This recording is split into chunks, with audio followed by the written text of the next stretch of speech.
वफ़ संख्या 426 मसूरी, जिसमें वहां के मुतवल्ली हाजी सलीम अहमद ने शिकायत की है। अब हम जानते हैं उत्तराखंड वक्फ बोर्ड के अध्यक्ष शादाब शम्स से उनका क्या कहना है।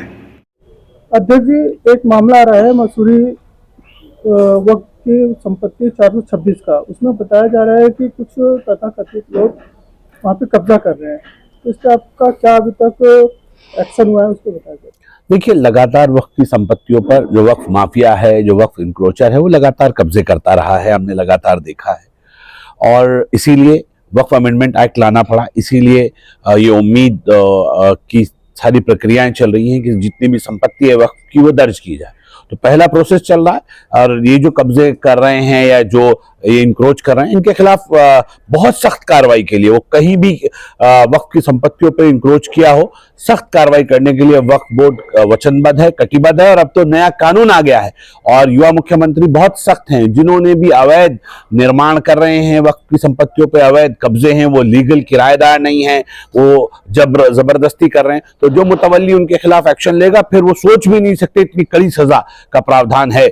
मुतवल्ली भी सेटिंग वेटिंग नहीं कर सकते कि वो कब्जे कराएं और कब्जे करा के और वो उस संपत्ति को खुर्द-बुर्द कर दें। अब वो मुतवल्ली की संपत्तियों से अगर कोई जमीन खुर्द-बुर्द होती है तो उससे जमीन को, उनकी प्रॉपर्टी को जब्त करके उससे उसकी वापसी की जाएगी। तो मुझे लगता है कि इसीलिए नया सख्त कानून आया है कि अब जो ये परंपरागत चलता था कि वक्फ की जमीन, लोगों को लगता था हमारे बाप की जमीन है, जहां चाहो वहां कब्जा कर लो, जैसे चाहो उस संपत्ति को लूट लो। अब ये जो ढींगा मस्ती वाला खेल था, अब ये चलने वाला नहीं है।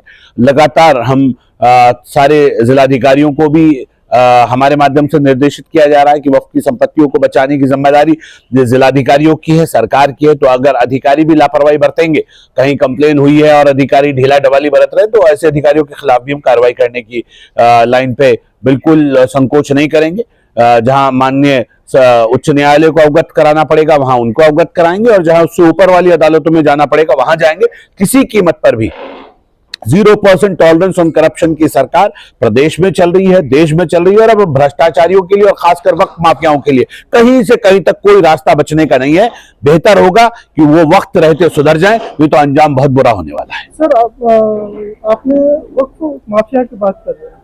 मैं 426 में जो वक्त से रिलेटेड नहीं है, वो आम इंसान, मतलब जो वहाँ पर रहने वाले हैं, उनकी बात कर रहा हूँ कि वो पहले से ही कब्जेधारी थे और अब वहाँ पर अपना कब्जा करके मकान, शायद ऐसा कुछ। देखिए, आप स्पेसिफिक किसी की बात करेंगे, इतने वक्त है, मुझे स्पेसिफिक किसी के बारे में पता नहीं है। लेकिन जो भी गड़बड़ कर रहा, मैं ये कह रहा हूं ना, जो भी गड़बड़ कर रहा होगा, अवैध कब्जा कोई कर रहा होगा संपत्ति पे, कहीं सुनिए ना, कहीं कोई बैठा होगा, अवैध कब्जा कर रहा होगा, जो वक्फ के कानून का वायलेशन करेगा, उसके खिलाफ सख्त कार्रवाई की जाएगी। किसी को भी अधिकार नहीं है, आप जितने के किराएदार है उतनी संपत्ति पे अगर आप हैं, उतने पे बैठे हैं तो ठीक है, और नहीं बैठे हैं तो आपके लिए बहुत बुरा होने वाला है अगर उससे आगे जाते हैं। ऐसे अभी तक क्या हुआ? ऐसे नहीं होता है। तभी बोला ना, नया अमेंडमेंट एक्ट आया, नए लॉज आए हैं, नया कानून आया है, नए कानून के हिसाब से नई कार्रवाई होगी। अभी तक लोगों को लगता था पुराना एक कब्जा करके वक्त की संपत्ति पे बैठा है, उसे लग रहा है मेरा अभी तक कुछ नहीं बिगड़ा तो आगे भी कुछ नहीं बिगड़ेगा, तो आगे हिम्मत करता है।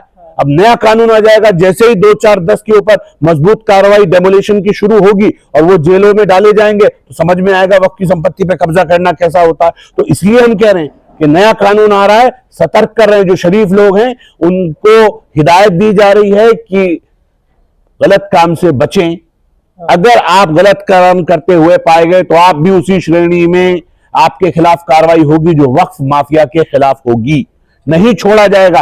अगर कोई वक्फ की जमीन को गलत तरीके से कब्जाने की कोशिश करेगा, गलत तरीके से उसके ऊपर इंक्रोच करके बिना अनुमति के कुछ बनाने की कोशिश करेगा, ऐसे लोगों के प्रति जांच कराकर प्रशासन सख्त कार्रवाई करेगा। अभी मसूरी के कुछ विषय आए हैं, उनके ऊपर मैंने सीओ वक्फ बोर्ड को लिखा है। सीओ वक्फ बोर्ड की तरफ से एक अधिकारी अपॉइंट किया गया है, डिप्यूट किया गया है, और माननीय जिलाधिकारी देहरादून से भी इस संबंध में वार्ता की जा रही है। जहां भी अवैध कब्जे हो रहे होंगे, सबके खिलाफ सख्ती से निपटा जाए और ऐसे लोगों के खिलाफ सख्त कार्रवाई की जाए। अध्यक्ष साहब, अभी तक आपके कार्यकाल में कितने ऐसे वक्त की संपत्ति है जिसपे अतिक्रमण हुआ है या कब्जे में है, और आप के जरिए कार्रवाई हुई है। आपको लगता है कि हमारे समय में कोई अतिक्रमण की गुंजाइश छोड़ी होगी कांग्रेस के नेताओं ने?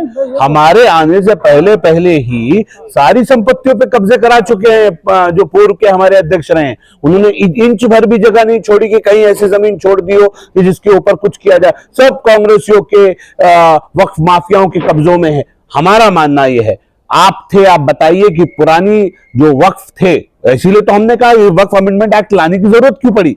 इसीलिए जरूरत पड़ी कि पुराना एक्ट कहीं से कहीं तक भी वक्फ की संपत्तियों पे कब्जेदार को रोकता नहीं था। वो मजाक बना रखा था। वक्फ का हाल सिर्फ इतना हो गया था कि वक्फ की संपत्तियों पर लोग कब्जा करें, वक्फ पैसा दे, वकील करे, फिर वो मामला धारा 54 हो, ट्रिब्यूनल में जाए, फिर उसे खाली कराई जाए और फिर उसके बाद वो फिर कब्जा कर ले। तो हमारा काम तो ये रह गया कि हम आप आओ, आज आपको हटाओ और कल फिर कब्जा कर लो। तो ये जो झंझट चल रहा था, इस झंझट को खत्म करने के लिए वक्फ अमेंडमेंट एक्ट आया है। किसी कीमत पर भी जो वक्फ की संपत्ति है, ना वक्फ किसी के ऊपर ज्यादती करके किसी की संपत्ति पे कब्जा करे, ना कोई वक्फ की संपत्ति पे कब्जा करे। उसकी ज्यादतियों पर वक्फ की जो ज्यादतियां थी उस पर भी लगाम लगी है और वक्फ की जमीनों पे जो लूट हो रही थी, जो मिलके वक्फ माफिया सेटिंग गेटिंग करके उसे लूट रहा था, उसकी लूट पे भी लगाम लगे। तो पूरी तरह से दोनों विषय अब सामने साफ साफ नजर आएंगे। न लूटा जाएगा, न लूटने वालों को छोड़ा जाएगा। और इसलिए वक्फ अमेंडमेंट आया है। मैं आपके चैनल के माध्यम से ये बड़ी जिम्मेदारी से प्रदेश के सभी जो वक्फ की संपत्ति पर लोग इंक्रोचर बैठे हैं उनको आगाह कर रहा हूं, जो बगैर कागजों के वक्फ की संपत्ति पर बैठे हैं या जो अवैध तरीके से वक्फ की संपत्ति पर बैठे हैं या वक्फ माफिया के शेल्टर में उन संपत्तियों पर बैठे हैं, तो वो ये सतर्क हो जाएं कि अब आने वाला वक्त या तो वो खामोशी के साथ संपत्ति को छोड़ दें, नहीं तो धामी सरकार अपनी धमक से अब सफाया करने जा रही है। मेरा वही क्वेश्चन है कि आपके कार्यकाल में, जो पहले ही की मैं बोल रहा हूँ, कांग्रेस के टाइम पे आप बात करें, मैं बोल रहा हूँ कि तब से भी कोई अतिक्रमण हुआ है तो क्या कुछ ऐसी लिस्ट है कि जिस पे आप कार्रवाई कर रहे हैं या पूरी लिस्टें मौजूद हैं। अभी तो वक्फ का हाल बहुत बुरा है। 2 साल से अमेंडमेंट चल रहा था। अमेंडमेंट एक्ट की वजह से यहां पता चला कि कागज पूरे नहीं है। आज चीजें निकल के आ रही हैं, वक्फ में दर्ज संपत्ति वक्फ के अंदर कुछ और है और रेवेन्यू रिकॉर्ड में कुछ और है। तो ये कैसे हुई? क्या वक्फ बोर्ड के अधिकारियों की बदमाशी है? क्या ये गड़बड़ियां कहां हो रही हैं? तो कैसे हुई? क्या नेताओं की बदमाशी थी? किसने मिलकर वक्फ बोर्ड के अध्यक्ष मिले? कहां कहां गड़बड़ियां हुई? इसकी जांच का विषय माननीय मुख्यमंत्री जी को जांच के लिए कह चुके हैं। बड़ी सख्त जांचें हो रही हैं, चिंता मत कीजिए, बहुत जल्दी अच्छे परिणाम आएंगे।